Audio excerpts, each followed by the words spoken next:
Hey everybody, I hope you guys are all healthy and safe. So I finally have it, the OnePlus Nord. I know, it's really late. It's like weeks after, everybody else got it, but it is what it is. But this packaging looks really nice and different from what we've come to expect from OnePlus ever since the brand began in 2014 with that white and red packaging. Now this is a little bit different, so I thought let's film an unboxing and maybe set up the phone on camera.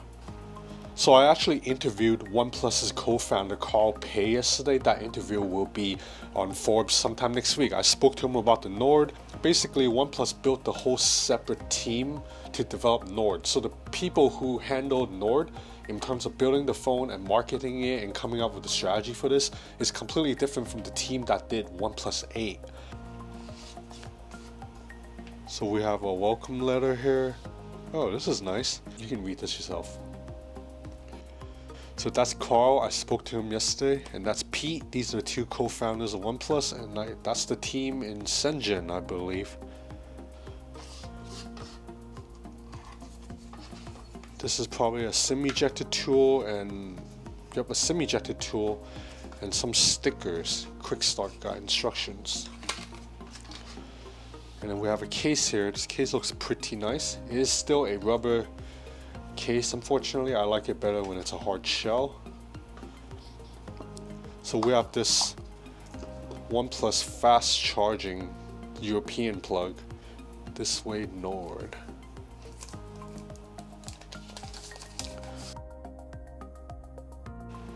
So it comes with a screen protector applied. Now this phone, even though it comes out very new to maybe American reviewers, to me this is quite familiar because this build is very similar to the Oppo Reno 3 Pro, which I tested 3 months ago. But obviously it's quite different because OnePlus's software, it's different from Oppo software, and OnePlus has a lot of its own optimization.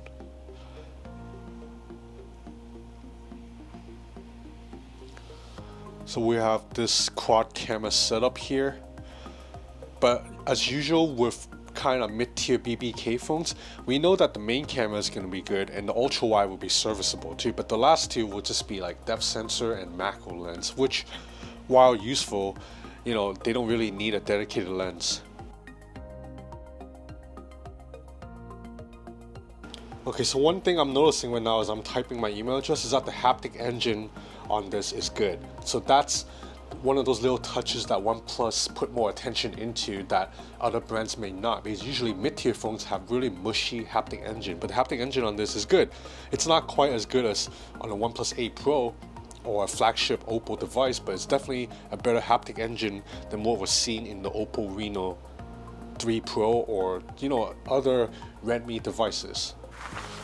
Alright guys, I'm back. I've set up the Nord and I've played around with it for about 2 hours. So let's go over the basic hardware really quick. You have a 6.44 inch, basically 6.5 inch OLED display with a 90 Hertz refresh rate.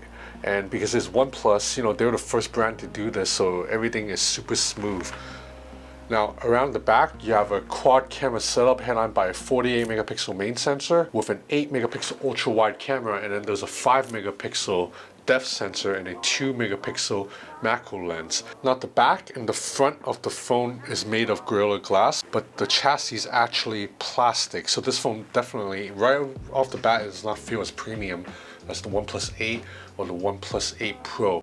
Now inside the phone is a Snapdragon 765G, and this is the highest end variant with 12 gigs of RAM and 256 gigs of internal storage. Now I've made several videos on how much I love OnePlus's software before. In my opinion, Oxygen OS is still the best version of Android. I like it better than even stock Android, and because I don't really like iOS that much, that means Oxygen OS is my favorite phone software, phone UI anywhere. Any phone out there, I like Oxygen OS the best. And the user experience here, it's almost exactly identical to the OnePlus 8 Pro, OnePlus 8. So that means, you have really nice touches like the ability to bring down notification shade by swiping down from anywhere. So that means if you're holding the phone with one hand, you can still check your notification by just a quick swipe. You don't have to reach for the top, which is what iPhone users have to do a lot, for real. If you have a friend that uses iPhones, watch how they hold the phone. Whenever they want to bring down the control panel, they have to kind of let go of the phone a little bit and then kind of do this weird ass thing with your hand that you don't need to do with a OnePlus phone or many other Android phone for that matter. There's also all these useful features like double tap to turn off the screen, double tap to turn on. Like, it sounds like it's minor, but trust me, once you've gotten used to double tapping to turn on and off, you don't want to have to reach for that power button again, because some phones are a little bit larger and the power button, it's a little bit out of the way. Another special OnePlus feature that I love is the ability to control music playback on like a screen that's turned off. You don't need to wake up the screen just to play music. You can play music by drawing this pause sign.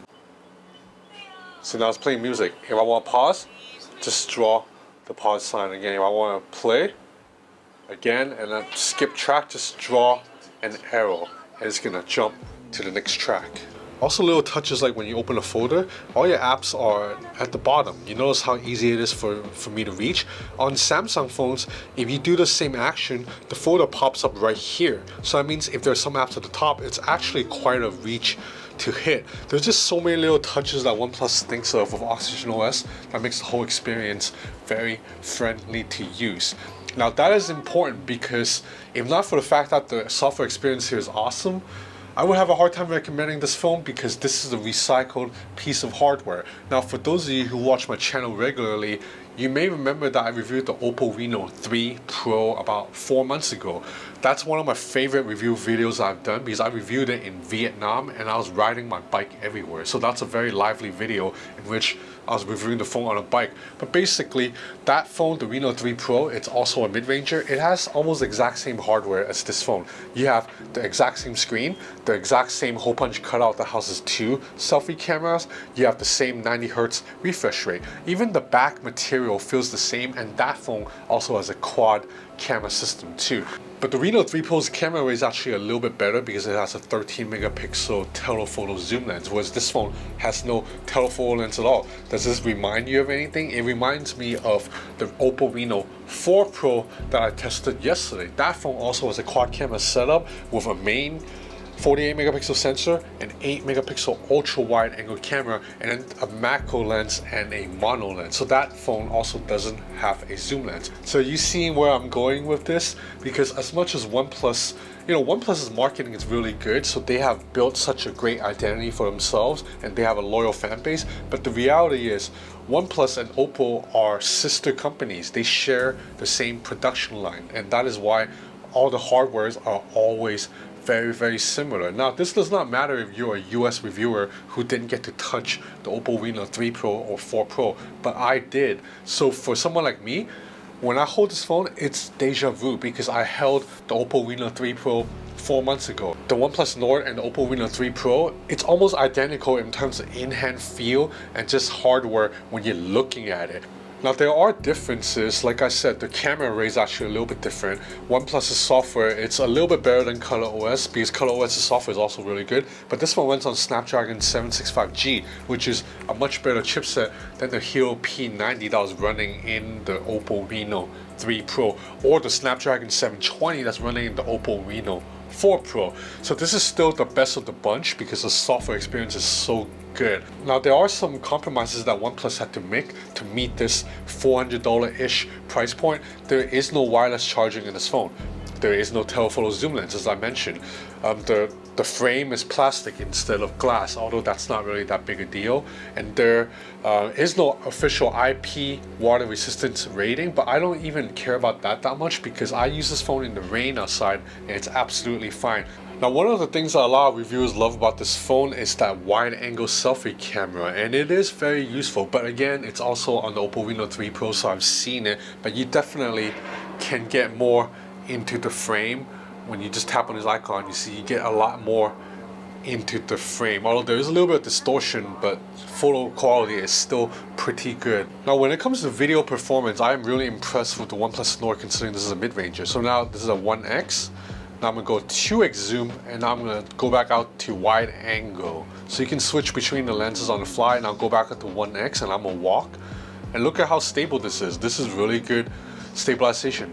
But then again, the Oppo Reno 4 that I just tested also has really good stabilization. It's exciting times from now. You can get a phone for $400, $500, and you can get tip-top video stabilization, whereas 2 years ago you can pay $900 for a Huawei flagship or Xiaomi flagship and stabilization wouldn't be good. So that means, you know, phone tech just keeps getting better and better. And that's what Carl told me when I interviewed him a couple of days ago. He said the decision to make the Nord was because they realized phone technology is getting so good that even mid-tier components, so a Snapdragon 765G or just a 90 Hz panel or just a Sony 48 megapixel camera, so not even the highest end components are still more than good enough for probably 90% of consumers. Now there are still the 10% of us out there who wants the best of the best. Like, I still want an all-glass unibody design. I still want like a Huawei 50 megapixel RYYB sensor, and I still want a Snapdragon 865 Plus if I can get it.